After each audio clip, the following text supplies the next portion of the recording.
Ciao ragazze e ragazzi, Pechino Express, settima puntata e quindi settima tappa. I nostri viaggiatori sono ancora in Cina.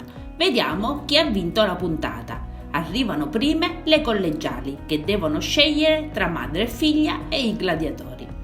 Prima di scegliere, le collegiali precisano che le due squadre non le preoccupano, ma dovendo decidere chi eliminare, la loro sarà una scelta strategica. Da adesso in poi per loro è semplicemente una gara e visto che vogliono vincere, scelgono la coppia che temono di più, salvano i gladiatori e scelgono mamma e figlia. A mamma e figlia non convince per niente la loro spiegazione e non credono nella loro strategia, pensano che sia solo una questione di legami con i gladiatori.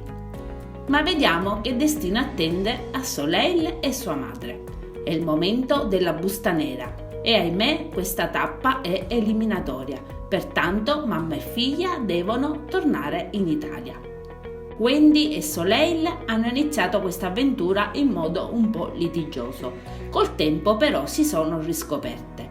Per Wendy fare questo viaggio con la figlia Soleil è stato un dono di Dio. Per Soleil questa avventura li ha arricchite in un modo che non pensava ed è sorpresa di questo viaggio e ringrazia pertanto Pechino Express. Pertanto il loro viaggio termina qui e devono tornare in Italia. Rimangono i wedding planner, i gladiatori, le top e le collegiali. Sono le 4 coppie classificate per l'8ª tappa. Commentate pure, io adesso vi saluto e vi aspetto al prossimo video. Bye bye!